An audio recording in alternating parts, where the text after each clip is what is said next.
good afternoon. This is DJ Straight coming to you live from Praise in the Closet. Today is Tuesday, and I have a very exciting show today for our session called Open Mic. And this is the first time that we are going to be doing this session, and I'm so excited because, as I stated before, we have so many wonderful things coming up with Gospel Music Lovers Buffet Radio that we're going to reach not only the eastern states, the southern, the northern, the western states. We're national, and we're going to go, and we're going to be global. I trust God that everything that He said that was going to take place that we're going to do. Today I have a very, very special guest. Let me bring him on, and then I want to tell you how I had the blessed opportunity to meet Mr. Sam Buck. He is our special guest for not only 30 minutes, but he is our special guest on Open Mic for the entire hour. I happened to go to Georgia to meet for my aunt's funeral for her homegoing celebration on last week, and I heard the anthem being played as they were, the pallbearers and funeral people were doing their stuff. And Mr. Buck, I don't see your face. Double check your camera for me, please. Yes. And I see your name. Okay. And so I had the pleasure of hearing this awesome music coming. The anthem was playing, and I couldn't see the people from the musicians from where I was sitting.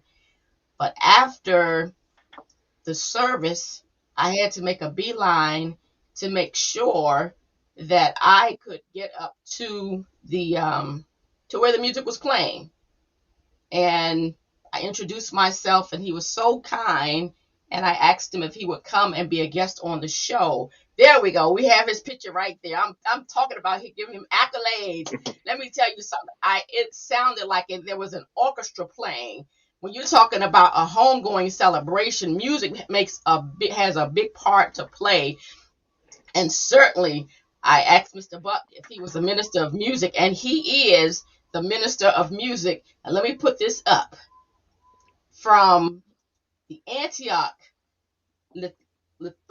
hold on, I know I pronounce it, Lithonia Missionary Baptist Church in Lithonia, Georgia. So I'm going to be quiet, let him introduce himself, and we're just going to go with the flow and talk about what a minister of music is, his background, and just some things. And we're just going to go ahead and talk. So Mr. Buck, Sam Buck, thank you first of all for arranging your busy schedule to come on and be a guest of Gospel Music Lovers Buffet. I'm going to turn it over to you. Oh man, it's my pleasure to be here with you guys. I'm excited to be here. I'm excited to be a part. So and once again, it's my pleasure also to be a part of the ministry of music of Antioch Lithonia Missionary Baptist Church. I've been there for quite some time now, and it's always a pleasure to meet branches of that tree. Yes. Now, how did you get started into playing, and how long have you been actually playing in the churches? Because I know this is not your first church. Oh no, not at all. So, funny story. I grew up in the church. My mother and my father both are pastors. My Oh, father, a retired pastor, for my whole entire life. I'm 37 years old. My whole life, I've known my father to be a pastor. My mother, after his retirement, took over pastoralship at a church as well. I've been raised AME Zion my entire life. Spent a lot of time in the DMV area. I went to Howard University there. oh, Um, okay. so I've been playing at churches since I was young. I was an athlete, and all the way up through college. I went to college on a full football scholarship. However, in the midst of high school, I tore an ACL, and music was always a part of my life. But in the midst of that, I was at home with a piano and fell in love with that. Okay. Almost like it was my boo thing or something. So, uh, so from then on, music has been a huge part of my life. So were you self taught, or you had instructions? Because I'm gonna cheat. I read the bio for your pastor, and as I read his bio, he is a composer. He has Mhm. a minor in German, and I'm like, wow. So it's different when you play for a pastor that has a musical background. Tell us. Yes, it is much different. A big part of my being a part of that particular congregation is really about being in like minds. So for me, playing is a release, and I think that um, I, I don't know. I just it's hard to describe. It's hard to describe. It's hard to Well, describe. okay. Now, do you sing as well? Because I mean, the singers that you guys had at that homegoing celebration, they were awesome. Are you? I know you had the mask on, but do you sing as well? I can give you the notes that you need to sing. Okay, okay. So you say you won't sing outside the shower. I got you. That's great. Nah. So, how large is your congregation, and how many services do you have? Well, pre-pandemic, we were having two services. I believe our membership was somewhere around 3,500, 4,000. Um, Wow. and it's roughly about 300 people in our that's listed in our music ministry. So we have a pretty large music ministry. Everything from kids choir, which is called our cherub choir. Louise Hall cherub choir. She was a minister of music at our church for about 40 years and still is a member of our congregation. So that choir is in honor of her. We have our young adult choir, we have our mass choir, our male chorus, and Pastor Ward has what we call our chorale, which is more liturgical that he directs. Okay. Yep. I can understand that. So let me ask you this. I played off and on for a great part of my Christian life, and I remember at one church that I went to, and it wasn't a very large church, but they put me on a contract. And at first, I thought it was the craziest thing. My word is good, and why am I on a contract? And that's the first time I had ever experienced being on a contract, and I didn't really agree with it at first. But then, as I began to broaden the music experience and work with other ministries, I could see why now they were putting music ministries, the musicians on contracts, as well as like the praise and worship leader. Hmm. Do you what do you think about that? Putting Well, contractor work, I think is all dependent on the church, the organization, okay, and the musicians that you have available. I mean, if you really think about it, as Christians or believers, we're on a contract with God. There are certain things that He asks us to do, and correct, as we make the vow, we commit to that. So, contract shouldn't be foreign to us. Commitment shouldn't be foreign to us. And if you correct, intend on doing what you're supposed to do anyway, the contract really shouldn't change that. I think what it does is solidify commitment. However, there are some opportunities and some people who don't need them to stay committed. So my goal in that is about the preference of the people involved. Unfortunately, you have people on both sides in certain cases who don't always hold up their end of the bargain. So sometimes the contracts are there to try to solidify that. But I'm okay, blessed to be in a situation where, you know, both myself, the church, and everyone believes what we believe, and we work on one accord, contract or great, not. So great. that's always a blessing. So yeah. So you segued into my next question. Being as large as the congregation is and as many choirs as you have, how is it that you select the music for each choir? I definitely felt the presence of God from at the service, so I know you have to be flexible and flow. But how is it that is that your sole responsibility, or you have other people that also select the music as well? Well, I think to be a great leader in anything, you have to have a team. You're only going to be as good as the team that you're involved in. That's with business, that's with ministry, that's with anything.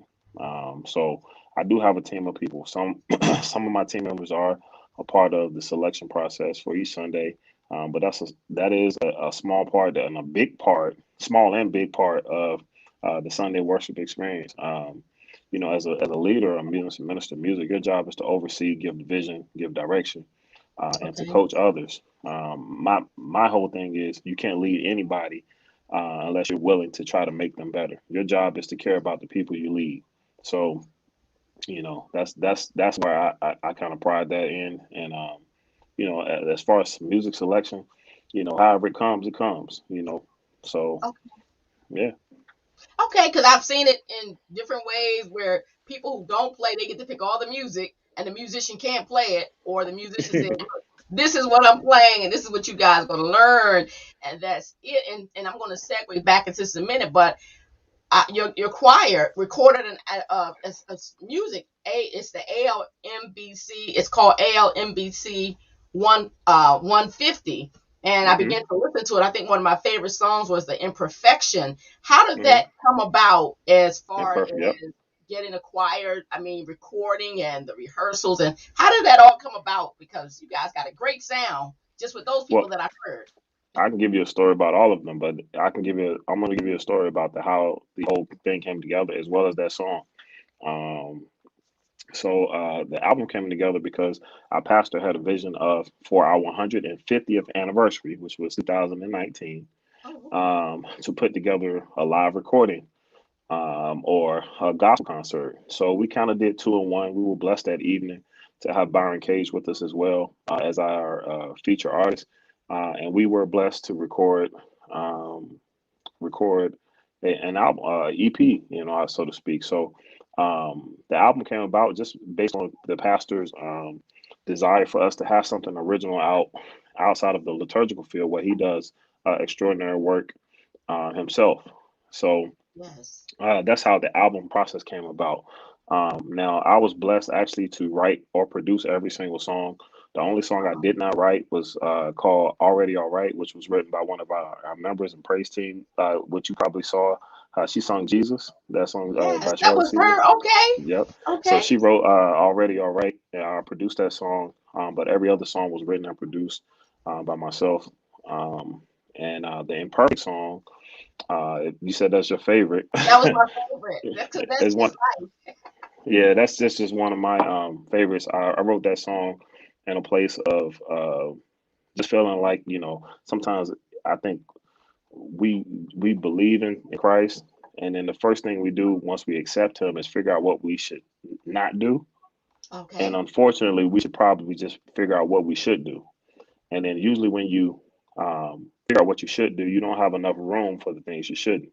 So and even through that, knowing that I'm not perfect, regardless of what happens, what people tell you, what kind of message they try to show you, you're not going to be a perfect human. You're not going to be a perfect Christian at times. Okay. So just knowing that God loves you through it all, um, I think that's how that song kind of came about. That's great. Now, for the audience, let me tell you guys something. I only heard a snippet of them singing. I think it was four singers and what, four or five musicians. But Mm, you can go out to Apple Music, Spotify, iTunes wherever. Store, Deezer, YouTube, and it's called ALMBC Mass Choir. I'm actually going to put this on the YouTube channel, DJ Straight. Now, do you play any other instruments? I'm piano and organ. I played stuff growing up, but I think that ship is past. Oh, Uh, that's that ship is past. okay. Now, do you all read music as well, or you just strictly playing by ear?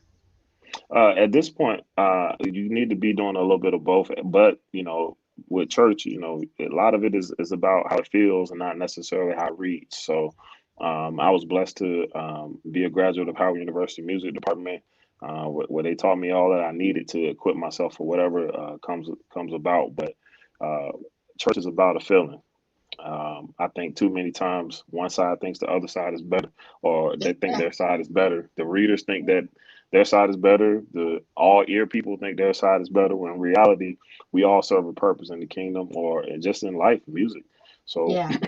yeah, Well, I think for me personally, I always tell musicians it's good to know how to read and to play by ear. For one, you're more marketable if you're reading, but I guess depending on the type of church or denomination that you go mhm, into, all they're right, going to do is read, or are they going to play by ear? But learn your scales, Yeah. learn your triads, learn your rudiments, learn your basic your theory. That's why I call it learn your theory. Hmm. And the reason I asked is because, as I said, I peeped into you all's website when I left, and I said your pastor, he has what, a minor in German. He's a composer. He's done some composer with major artists. And so, how did you come about to even become a minister of music? Because you said you guys had 3 or 4 thousand members. So Oh, that's how did a I get? Oh, that's the yeah. story. So when I moved from DC. I was playing at a church there on Stanton Road, smaller church, Macedonia Baptist Church. Big shouts out to them and Pastor Burton, their whole family. They're great people. I moved to Atlanta, Georgia, obviously because I was pursuing music. I started a production company with a great friend of mine, and we were actually involved in a lot of R&B and hip hop scenarios, right? And I Okay. told my mom, I said, Mom, I'm going to attend church, but I'm not about to play, Oh, right? okay. And she says to me, okay, we'll see what God says.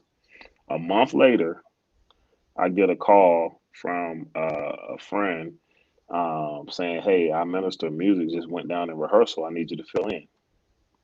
That was October 2011, and I've been at Antioch ever since. Ever since. Um, so we've been through a few ministers of music, some that have retired, some that have went over into pastoral ship with Okay. after marriage, and then I guess I was just kind of up. Um, Sometimes I'm not sure if it was just because it's right place or right time, or if I was ready. But at the end of the day, God found a way to use me regardless. So I'm very happy about the opportunity, and I look forward to what they have for us moving forward. Have you learned some things, skills? Have you picked up some things from your pastor, since he is a composer? Does he come into your rehearsal and just listen sometimes, and you get nervous around him or things like that? Fortunately, God didn't bless me with a nervous gene. Okay, good. I was an athlete growing up, so I'm used to pressure moments. I invite them. Um, but Pastor, he doesn't really involve himself or try to push his own agenda a lot of times. Obviously, us coming from two different sides of music, I think we learn a lot from one another. Good. I think Pastor has a great deal of structure Yeah. and knowledge, wealth of knowledge as it relates to that. And I come from a whole different side, so I think what we bring to the table kind of works together uh, beautifully. Yeah, you all complimented like I said, the music. I was sitting in the very back, but it was so smooth. Like, I almost forgot that I was at a homegoing celebration, just because, music makes a huge part. So working with is it the same musicians for every choir, for every Sunday, or do you all alternate? Now, I know you would stay the same, but do you all have other musicians other than what you all brought to the service, since your congregation is so large? Yeah, so our staff is, believe it or not, one of the young ladies who was singing is actually on our music staff. One of the gentlemen who sung Selection is actually our organist. And Let's see here. Our musicians pretty much stay pretty consistent. You want your musicians to be as consistent as possible. Hmm. That unity. Um, but obviously, right now we're working with the praise team. A lot praise team has been consistent, especially as far as being what we're in now with COVID-19. It's good to have small numbers who can perform at a high level. So Yeah. we're blessed to have professional level people who are actually just members of our church. So I'm thankful for that. And we just kind of keep it consistent. If we need to bring in new or additional elements, we have the ability to do that from time to time. So Okay. yeah, yeah. Okay. So what's before COVID? What was a typical rehearsal like? Getting things together. And did you have any part of the what I want to say, like the mic system, the audio, because your ear has to be in tune, picking out equipment and things of that nature. And then lastly, what is your definition of a minister of music. I remember when the term came out and everybody was using it. I'm like, man, y'all jokers don't really know what a minister of music is. It's a fancy title, and people carrying around briefcases and your stuff all jacked up. I know I threw a lot of questions at you. I got you. I got So, you. So to handle your first part, as if you're the head of anything, you got to be connected to whatever's connected to it. okay. So if I'm a head of a minister, if I'm a head of a music department or a music director of a band, no matter what I am, I need to have a little knowledge about sound, what I need, what best Mhm. works for us to make sure that you're getting the support that you needed. We've been blessed at the church to have incredible sound system, incredible team, even before I arrived, and the ability to do whatever we need to do there. Obviously, there's few limitations, but I mean, for a church of our magnitude, we're able to hold concerts, whatever we need to do. So I'm blessed in that regard. Um, now, what was the second part of that? The second part was, what was a typical rehearsal like prior Rehearsal. to the pandemic? 4 I 3. mean, yeah. So we would normally have met a few times, and I think every church has a different format. But rehearsal is just really composed of learning music. However you need to do that. Obviously, as a leader, you need to have a good handle on how your people learn. We don't audition for our choirs at our church. A lot of churches do. I think that's awesome. I'm not ever against anything like that, but I do think sometimes the choir is an outlet for some people. So a good leader will get the best out of whatever he's given. And I think we have an incredible group of individuals who come together and sing well. Yeah. So, sometimes it takes a little bit more energy to learn certain songs or get certain parts, but that's a part of getting better. I think that our group is incredible in what they do. Our rehearsals aren't really um, that intense, but they're effective. So I'm Yeah. blessed. Yeah, I'm blessed. Yes. That's great. So for those that are just coming on, you are listening to Open Mic from WGLMB with DJ Straight and our guest, Mr. Sam Buck, all the way from Lithonia, Georgia. Now, I knew how to pronounce that city. I don't know why I was struggling at first.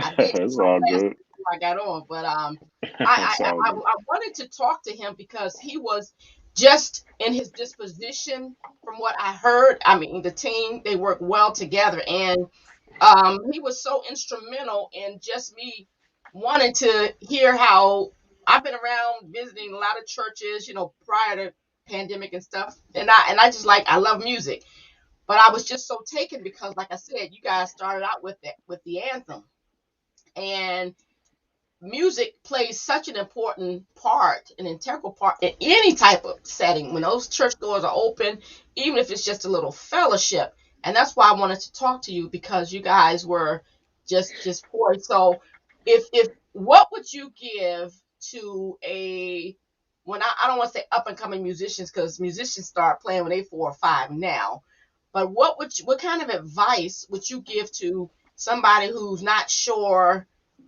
They want to play in the church, and that's all well, but what kind of advice would you give them? Would you say, learn what the hymns are about, or learn this type of music, or learn that? What kind of information would you give a musician who at one point in time may want to become a minister of music, or even play for a church without a title? I will say be aware of the congregation. Or what we're talking about churches. First, be aware of the congregation that you have in front of you. So I think as a musician, a lot of times we personally gravitate towards whatever we love, whatever we like, but we forget that our actual responsibility is to serve the people that are in that congregation. So, be aware of what that is, what moves that congregation, and what will help them to hear the message better. So your job as a Okay. musician is literally to open up the pathways, I always say, to make it the environment in a way that one keeps people there, that cultivates the environment Keep or them the culture engaged. of that particular church, and more importantly, to minister. And you can't minister if you just caught up in what it is that you personally desire and not necessarily what the people need. And I say that just to musicians in general. A lot of Yeah. times we play to each other and not to to the audience or the crowd or for God. You know what I mean? So, you have two types of, I hate to say this, but you got two types of things. You got the musician, and then you have the people's musician. I'll take Prince for instance. Prince was an incredible musician, um, but he played to what people wanted to hear from him by still being a unique individual. He could have done a lot more. He could have played riffs and runs for days, but he did it in spots that made sense, right? So Okay. as a musician, your job is not to overplay, it's not to show off, it's to minister. Yes. So that's my advice. Wow. That's great advice because again, you know, well, I'm a little bit older than you. I'm still young, but I'm a little bit older than you are. So coming up, we didn't have all of the synthesizers and equipments you had, that either the upright piano up against the church wall, or you had the baby grand, and then you had some other stuff. But now you can take one person and make a whole orchestra, make a whole band just with, they can have two keyboards Hmm. MIDI in together, and they've got the whole thing. And so do you step in or give any advice to your other musicians, like the lead or the bass or the drummer? You ever have to step in and say, no, let's do it this way, or whatever? Yeah, of course. If you're a leader of something, I mean, that's your job to keep everybody together. I mean, of course. I mean, but that doesn't. I always say put people around you who. I always say this. I put people around me who I feel like are better than I am. If that makes Okay, sense. that does. In the sense of you're only as good as your team. So I try to always combine people together who one have like-minded, like spirits. Okay, And who can work together. At the end of the day, you can have a band full of all stars, but none of them can work together. They're gonna sound horrible. correct. Correct. Just simply because everybody's in their own space, without being in their own space. So everybody's in their own head, trying to do their own thing without actually serving the purpose of what they came together for. You know what I mean? So yeah. Okay. And I didn't share with you. I told you I was from Maryland, but I actually grew up in DC. I'm a techite. So Okay. a lot of my high school friends and people I know, they graduated from Howard University. Okay. Awesome. So So you I got do a lot know of good about people in your life. Howard. Huh?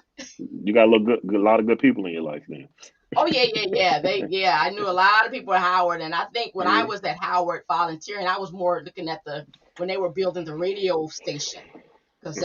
that's where my area is. WHUR. But Hmm. yeah, Yeah. but no, no, no, yeah. So I know exactly what you're talking about when you're talking about Howard University, because quite a few of my band members there, and I see what they did before they went to Howard, and only developing in Howard. They're like, a lot of them are professional now, which is great. But Yeah.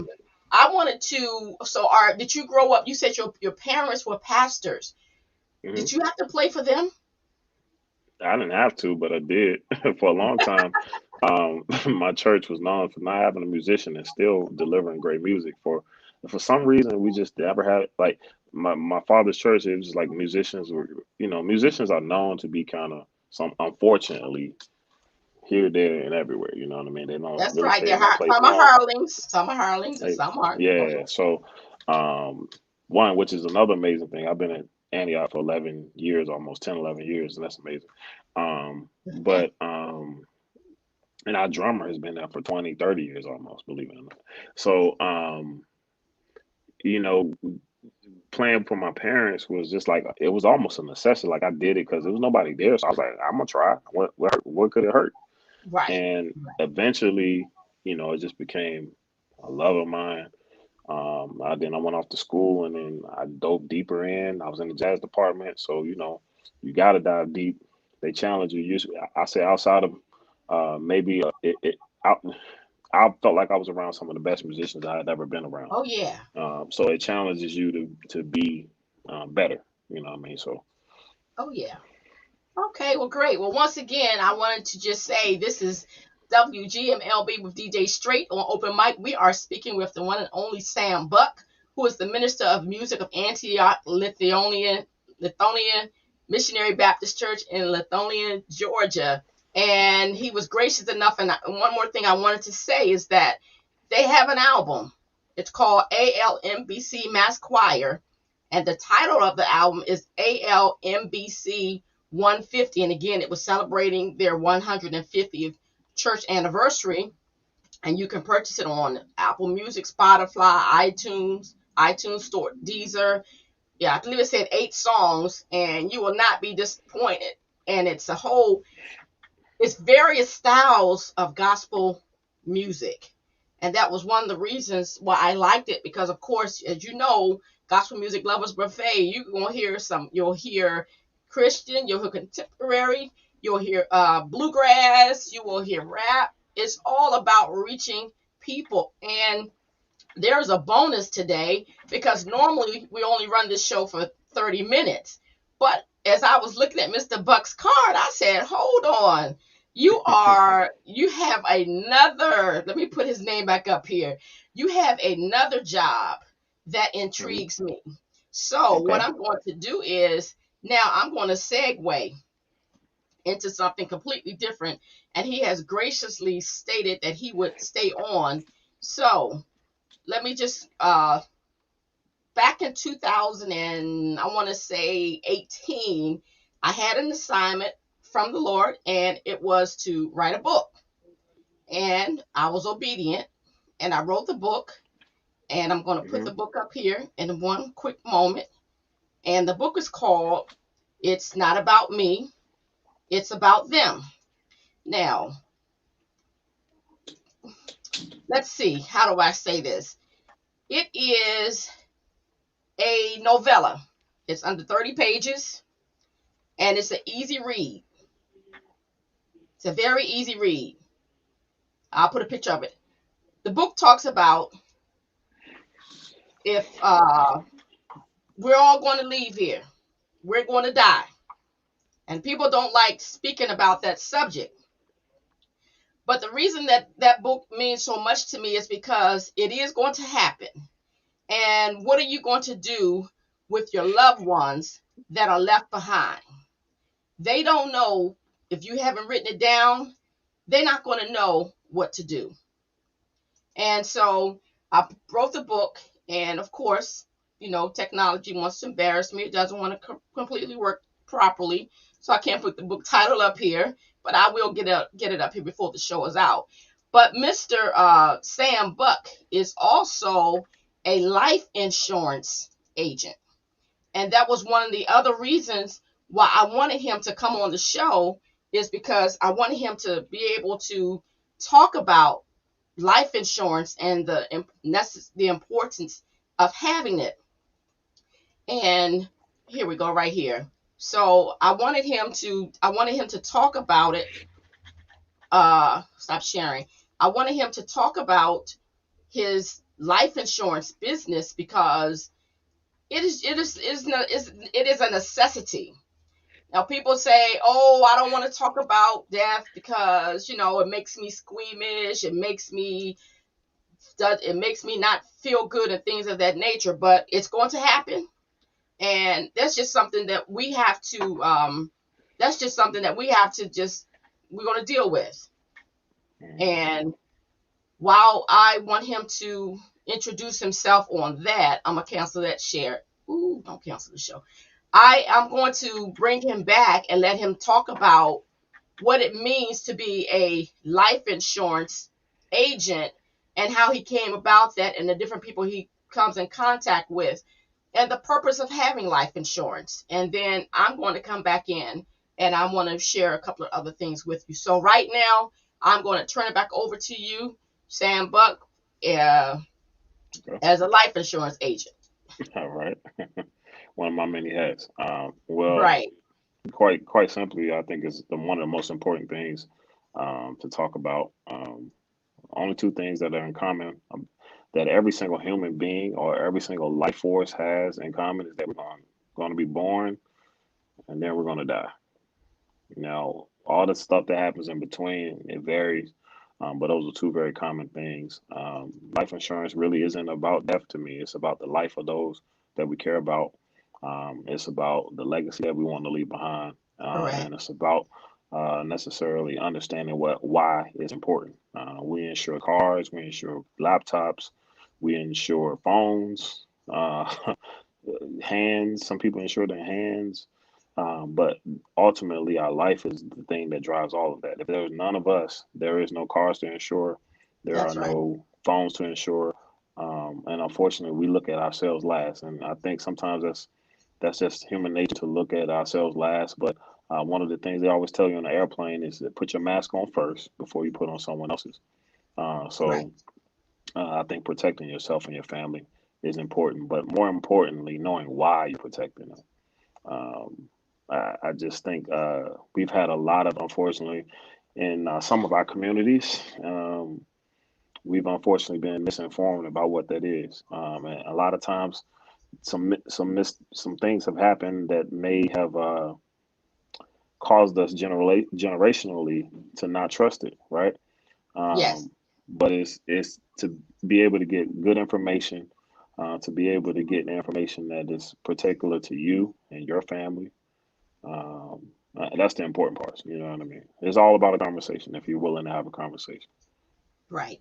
Mhm. So, and listen to what he said. And so, one of the other items that I have outside of the book is a service. It's called Compassionate Comfort Caring Connector Service, 4Ks.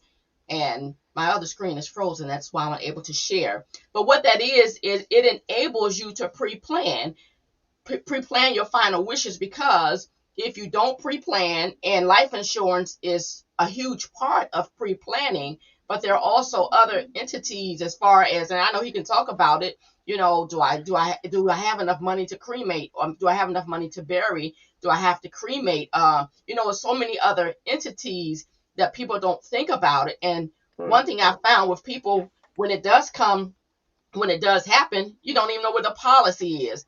So can you talk about, and can talk about something as far as policies, where to keep the policies, how to decide how much life insurance you may really need, or things, and outside of life insurance, what else can the money be used for? Some people take Okay. loans out and the person dies, they don't have the money. So talk Right. about. So I think where to keep your life insurance policy? Somewhere safe, somewhere you can remember it. And if no one else knows about it, then it kind of doesn't exist, because if you pass and no one knows where it is or how to get to it, make sure it's someone that you trust. And the people who you consider to be your beneficiary should be always someone that you trust, someone that you trust sharing that information with. So in that regard, I always recommend that you always have beneficiaries. And a lot of people, have their kids as their beneficiaries. That's awesome. You can definitely do that. I always recommend someone over the age of 18. What happens if you pass away before your kids turn 18, right? Or, that's just one nugget. We could always talk about that in more detail, Mm-hmm. more specifically about your each individual's position. But how do you determine how much life insurance do you need? Well, you got to think about your life. There are some very simple calculations that to use, but I try to use, and we as a company try to use a four-prong scenario. One is final expenses. If you ever turn on the TV anywhere, you've seen Alex Trebek, God rest his soul, talk about final expenses. It's Mm-hmm. a real thing. That's usually the cost to bury someone. Now we know what the average cost of that is today, but we always want to protect for the future, right? Now, another part that we do not consider is what we call income replacement. If you die, your ability to earn future income also dies with you. There are very, very few careers, music, insurance, that offers you residuals, but that's unearned income on things you've done in the past. But your Mm-hmm. ability to earn things in the future goes away. So you never want your family to standard of living to go down. So you want to prepare for that. Um, living expenses. How much does it cost? Do you own a mortgage? Mm-hmm. If even if you're renting, is your family going to be able to stay there if you're the breadwinner, or is it That's two right. income household? And lastly, kids' education costs. I'm not going to say lastly, but one of the other reasons is kids' educational costs. Mm-hmm. Um, if you're going to take part in the kid going to school, even if you're going to send them money, they on a scholarship, but they're going to be calling you for. I was a scholarship athlete. My school was paid for, but I Okay. promise you, I would call Pastor and Reverend Yolanda Buck for a few dollars here and there while I was in school, right? Okay. Um, so at the end of the day, you want to prepare for all that, because if you were to leave this earth, um, you know, So when? how would that? When you leave this earth? I mean, I'll say if you were going to leave this earth before any of those things happen. We all think we're going to Okay. die when we're old. That's not the case. We always Okay. think we don't know when we're gonna go. We don't know what's gonna take us out. We don't know what the circumstances are, that's surrounding that. We want to prepare for that while you're healthy. You're not gonna be younger any day other than today. You know, today I'm younger today than I will be tomorrow. So Right. you always want to take care of it as soon as you can. Right. And but lastly, and the part that we do not sometimes understand is legacy. Um, Oftentimes we say we want our kids to be in a better position than we are in. And sometimes we aren't able to do that in our life. And sometimes it takes for us to make sure that we're properly insured to give our kids their leg up. You know, unfortunately, other communities have adapted that. But I just speak frankly, I feel like as a black community, we need to do better. Um, COVID-19 has shown us that everything ain't promised, even our jobs. We think work is, I have our insurance at work. That's great. That's one part of it. Figure out Right. what the other parts are. That's part of your income replacement needs. But have you taken care of final expenses, mortgage protection? Have you taken care of, X number of years with your coverage at work? Do you know what the average cost is of a funeral? Do you have any X debts that you need to take care of?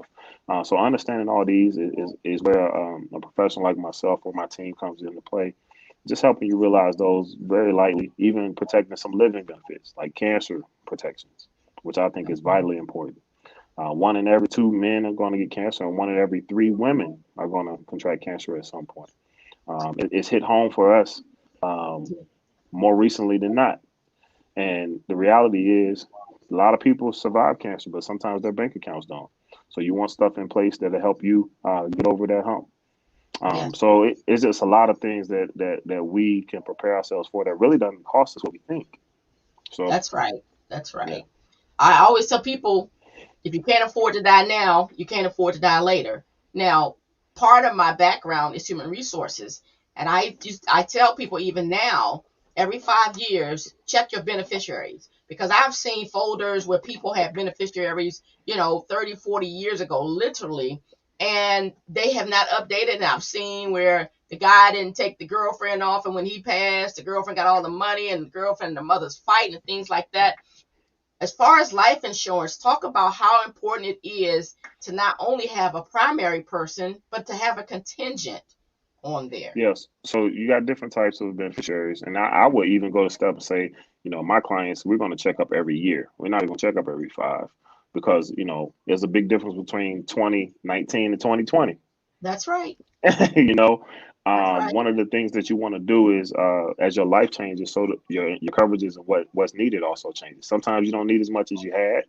Sometimes you need more than you have. Sometimes you need to adjust beneficiaries. So there are as far as a life insurance policy, there are four major parts. You have the owners of the policy; those are people who make decisions on it. Okay. You have the insured; that's the person who's covered. You have a payer. That's the person who pays. Now, oftentimes people think because I'm paying that I have the rights to make decisions. That's not the case. If you think about this, you have a husband wife, and the husband decides he's going to be paying, but the wife is the owner. Before I make any adjustments to the plan, I got to ask the wife who's the owner and not the husband who's paying. Yep. You see what I'm saying?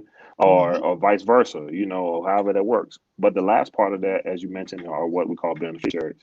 Beneficiaries are the people who simply benefit. When you have two types, you have primary or contingent. Sometimes people say secondary beneficiaries, depending on what company, but it generally means the same things. Primary beneficiaries are the first people that you Mm-hmm. um, have benefited from. Depending on company, you can have up to, however, I know we do up to 25, but the reality is those are people who benefit first. Now, contingent beneficiaries are people who are in place just in case the primary beneficiary is not available at the time that the benefit needs to happen. Let's say we all went on the trip, we good friends, and Me and my primary beneficiary died at the same time.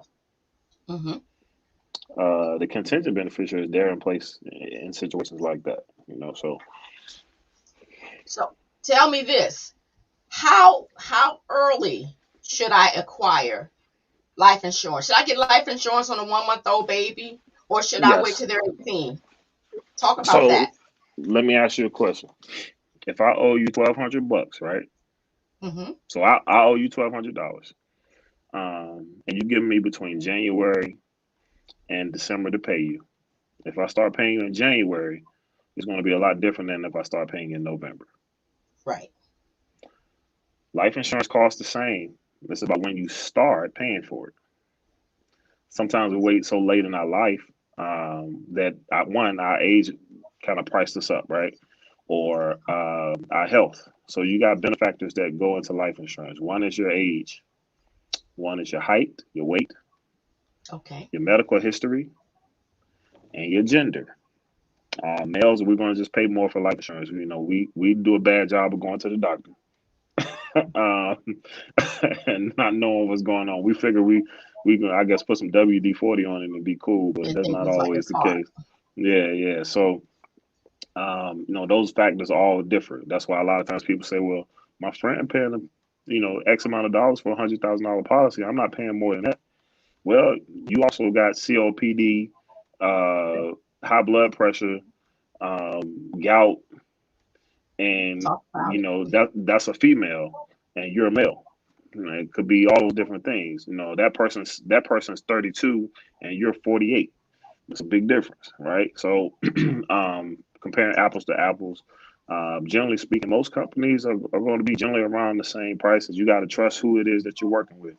You got to trust that they're giving you good information, and that they're trying to genuinely help you and not to sell you. You know what I mean? Can So, you touch on can you touch on for people's understanding? Because I see the commercials, you can get a 500,000 policy for 9.99 a month or whatever. Can you touch on whole life, term, and a few other kinds, just to give people an understanding mhm. of what we're it is they need we're to look for? we're going to simplify it. I'm not going to talk all semantics. I could, Okay. but we're going to just simplify it. You have permanent insurances and you have temporary insurances. All right. You have term insurances, which is temporary. And you have whole life or other permanent insurance products, even some, universal life products that are more permanent, right? Okay. Well, we're going to look at it like this: term insurance is like renting, and whole life insurance is like owning. Okay. At some point in time in your life, it's better to rent than it is to own, right? Okay. If I were moving to Arizona today to do a 6 month job, I wouldn't go look for a house to buy. I look for a place to rent. Okay. Just somewhere I could stay for 6 months, be cool. Um, or maybe I'm not in a position to buy a home yet, or I have a limited amount of time on being in the area. Or I'm on a rent. Well, term insurance works that same way. It gives you a particular period of time of what you're going to be covering under that. Just for instance, like a group term, that is a work policy. Like when you're at work, they generally give you a policy that is good while you're working there. Sometimes you can take it, sometimes you can't. But that policy was initiated because you were an employee of that particular thing. It's based on a time period, right? Okay. It does not give you any values outside of if you pass away during the time period that you have the plan. If you were renting an apartment, you're not going to get equity in that apartment. Okay. You're going to get the opportunity to live there for that lease period. And after that lease period is over, what usually happens to that price? It After it's goes over, up, you have to renew the lease, or and you have to that go price, somewhere else. that price goes up, right? Correct. The price So goes up. so at the end of that's exactly what happens with the term. You either got to get a new term, find a new term, go somewhere else, or pay the upgraded prices. So now with the whole life plan, it generally takes a little bit more to get into, right? The prices are Okay. a little bit more Hmm. each month. However, you get equity in it, cash values, paid up values, whatever terms that particular company is going to use, and those are your equity within a plan, and that price never changes, and you know it's going to be there for you. Okay. Um, So I think a lot of times people try to use cash value as a selling point for life insurance. No, life insurance is life insurance, and cash values and paid up values are a benefit of it. Um, you don't buy a home sometimes just for you buy a home to live in, not just because it's going to give you equity. So I look at the life insurance like that. You buy the life insurance to protect some parts of your life or to provide for your family. And as a benefit, you are able to take part of cash values and pay the values and things of that nature. Um, I think we both agree that water is great, but we just got to use water for the right reasons, right? If I was leaving Right. the gym and I want to drink some water, I'm not going to drink a boiling hot cup of water. Right. But if I was washing some white clothes, I'm not going to use ice cold water either, right? So Correct. I look at life insurance the same way. We got water. We just got to use the right form of it for whatever parts of our life we're looking to protect. Great. You've given a lot of great knowledge and information about having life insurance. Can you touch on a little bit, because I just talked to someone recently about this. Can you touch on a little bit about the time when if the need comes to use the life insurance, what a death certificate does in order for you to get the life insurance, and what's the waiting period, and how does life insurance work when it comes to a funeral home or planning a funeral? Well, I think life insurance as a whole, once you have the death certificate, you're able to execute, the benefit. You can't do anything without a death certificate because obviously they have to have proof of death. And once that happens, generally is just good to go. Now you do have some funeral homes, depending on if you have a tried and true insurance company. You could just take them the policy and show them what it is, and they generally, depending on what company it is, funeral home will start executing, plans, for you. Now they won't do the claim for you, Right. but they will say, "Oh, in good faith, I know that this is coming based on this, so we're gonna do certain things." Um, it's been my pleasure to always represent a company who I know delivers on their claims when they say they're going to deliver on them. I Okay. think when people are joining with your life insurance, um, you just want to make sure that you're doing the right plans. You want to look at your policy. You want to look at terminologies. You want to ask a lot of questions, and you want to make sure that you know why you're getting what you're getting. If you do all that, and if someone is able to answer those questions for you, you're generally Hmm. not going to have any issues when it relates to the claims. Okay. I got one bombing question for you, What's and you up? can explode on this. Why is it not good to get a life insurance policy that you can't afford or you don't keep up and you let it lapse? What happens when you let that policy lapse? You starting over again? That's all it is. I mean, And wasted you don't money. want you don't want to start over again. You want to you always want to get something that gets the benefits that you need, but you gotta try to do something that's within your budget. Now, when I say within your budget, you gotta also remember what's important. Now, if I'm spending $1,000 a month on sneakers, and I say I can't afford $200 of life Yeah, insurance, so I'm up, and I got 4 kids, that's and right. you know what I mean. There's also a responsibility to evaluate the situation correctly, right? That's right. Um, so I think all of that has to take place. You have to be willing and able to take part of that for what your needs are. And if your needs aren't quite there, that's fine. You start somewhere and build on it. You know what I Okay. mean? Just find a place, or I would love to talk to you and whoever you are out there that if you really don't have anybody you feel like you trust at the moment, and be willing to work with you and try to get that done because you got to do something within your budget and that serves a purpose. Okay. And I apologize again that my screen is frozen, so I'm unable to type. I'm going to give you his email address. If you want to reach out to him, it's Sam, SAM Buck, BUCK, Liberty, LIBERTY, at gmail.com. And I will post this. And his phone number, his contact number is 678 Mhm. 486 7554. But let me say that he is physically located in Georgia, and he Hmm. can do some of the southern states.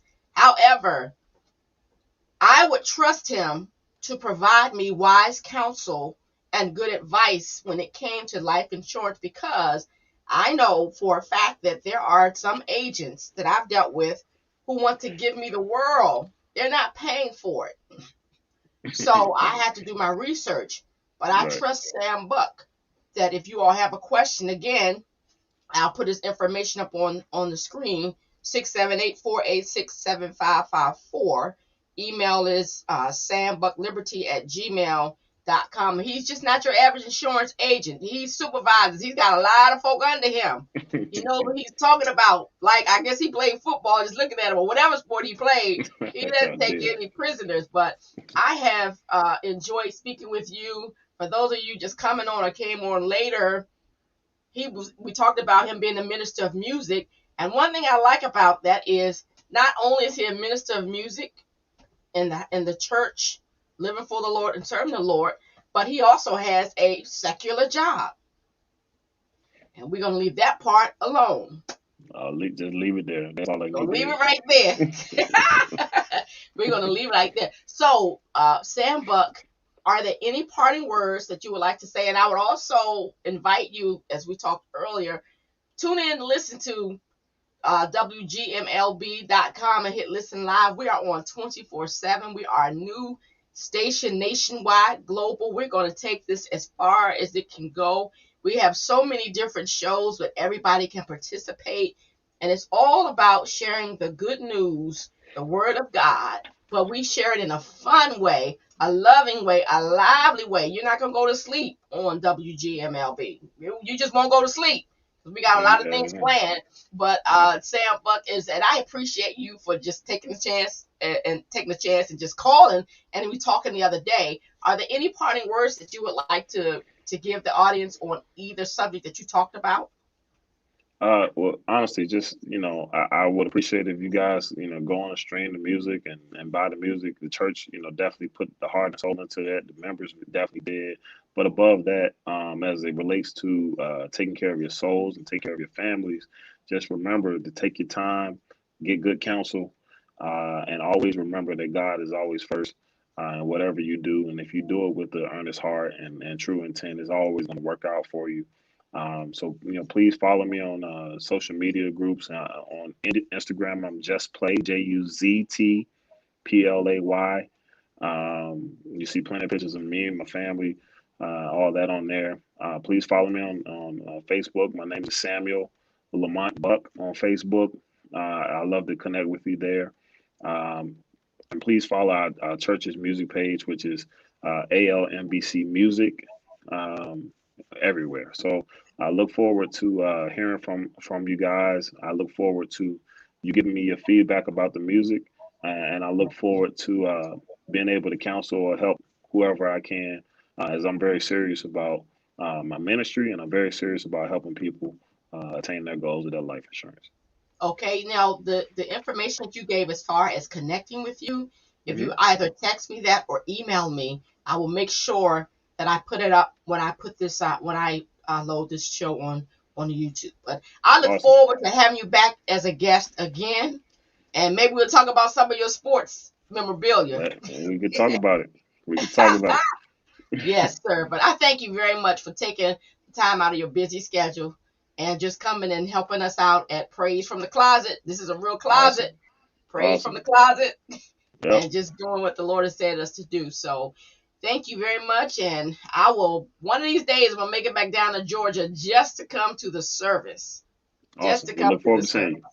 We look I forward will, to seeing I you. will, you will know that I'm there. I'm going to come up Awesome. and I'm going to sit right beside you. Okay, come on. I'm gonna put you to work. You sit beside me. I don't mind working. I'm a servant. I'm a servant of the Most High Awesome. God. So, all Awesome. right. Thank you, Sam Buck. Take care and stay safe and have a wonderful week. Thank you. So All you right. can just You as well. remove yourself from the stream since I'm frozen. Okay, we'll do. Okay. All right. Thank Right. you. All right. Right. Take care. Right. This is DJ Straight. You all signing off again from Praise from the Closet, and I thank you all for coming on and tuning in again. with planning with this great show, everything just froze up. But anyway, we have no complaints because we thank God for the opportunity